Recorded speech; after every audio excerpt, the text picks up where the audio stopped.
You know, it's almost impossible to look at someone and tell who they really are, what they're thinking about, or what they're capable of. The subconscious mind is real, and while we like to base who a person is off what they say, they can turn out to be someone, something completely different. It's rare that a movie showcases how easy it is to close off who we really are to society, but I believe M. Night Shyamalan's Trap does it almost perfectly. The movie opens with Cooper, a middle-aged Philadelphian firefighter, taking his daughter Riley to a Lady Raven concert. This is where we get introduced to their dynamic. Cooper seems to be a loving father, even joking with Riley and supporting her dreams on wanting to become an artist like Lady Raven.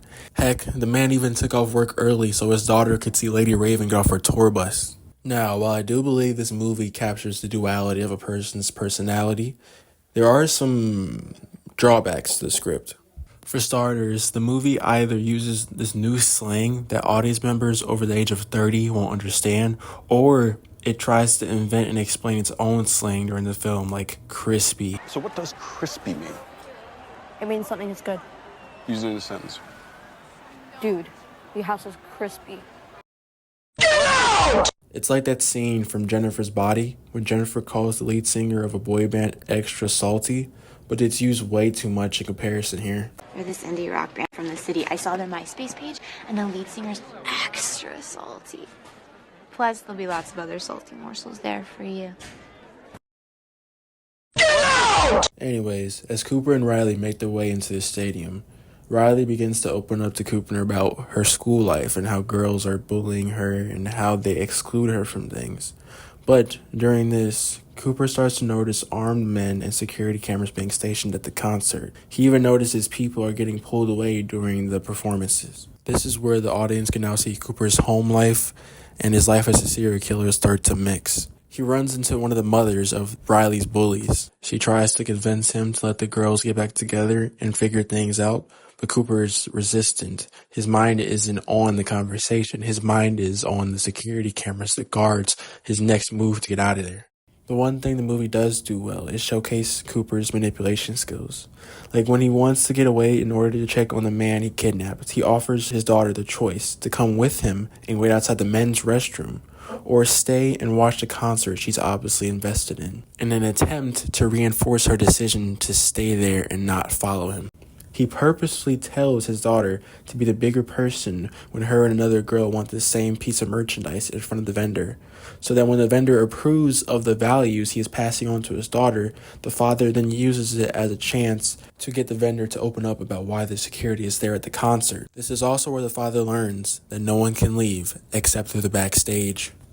Throughout the rest of the movie, Cooper makes multiple attempts to escape. He tries making a chemical explosion in one of the restaurants in the stadium, leaving a girl with serious fifth-degree burns. He sees a drunken woman fumbling around and resorts to pushing her down a flight of stairs in order to create a distraction. Cooper uses the commotion as a chance to break for the roof, just to be met by two of the security guards. Cooper, not wanting to be perceived as a threat, starts to act frightened and distraught at what happened downstairs to the woman who received the burns. This confrontation is a prime example of how easy it is for Cooper to become someone else completely, and the personality switches we see in Cooper become a running theme throughout the movie. From Kid Cudi's character, the Thinker, lashing out and treating the concert staff like less than humans, and then acting like an angel in front of his fans, to the mother of Riley's bully initially loving on Cooper and then threatening him when he doesn't give her what she wants, to finally Cooper's own wife acting like everything is fine, and then Cooper finding out it was all an act and that she was the one who told the police that he was the murderer and that he would be attending the Lady Raven concert with their daughter. Now, I want to talk about the ending of the movie. This is the reason the movie gets all of the hate it does. This is the reason that it's a 6 out of 10 on IMDb. This is the reason that its Rotten Tomato scores, I believe, is below 60%. After Cooper's house is swatted, he circles back to the house to say his final goodbyes to his wife. Well, to kill her. Once he found out she was the one who told the police about him. During this conversation, we learned that his wife followed him to one of his secret houses one day, and she is the one who left the ticket to the Lady Raven concert. So really, the trap wasn't at the concert, it was at his own house. His wife then drugs him using a substance she found in his bag that he left when the house was swatted. He then begins to hallucinate and see his mother. She tells him he's not all evil and it's good that he plans on stopping the monster.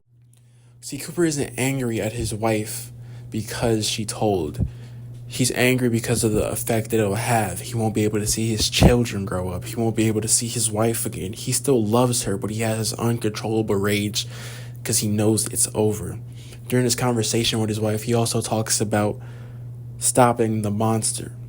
This means suicide.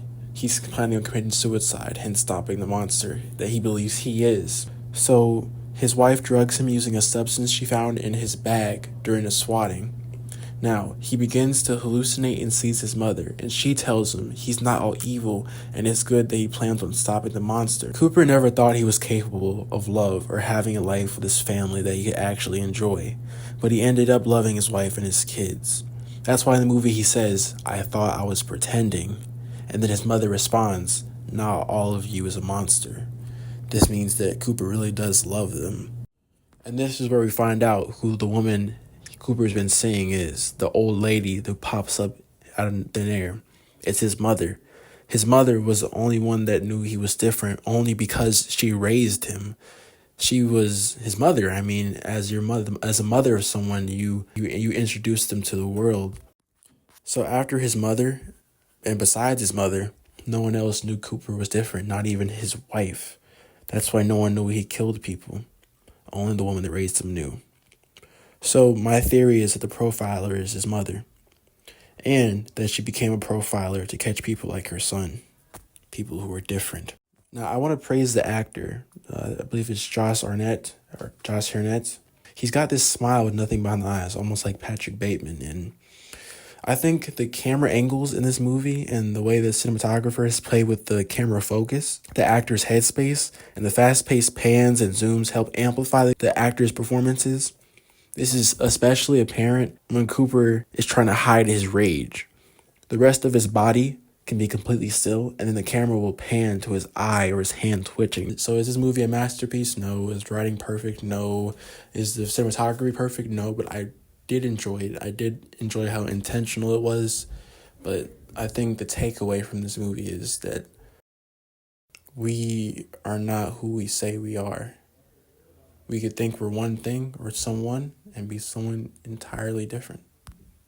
See, to some capacity, we're all hiding who we actually truly are, whether it be because we're tired of giving the world what we actually are and they're not accepting us, or if we just don't feel like it, or if we feel like we need to be something else. We are all hiding who we truly are. There are some people that we let see who we truly are, and it's a beautiful thing.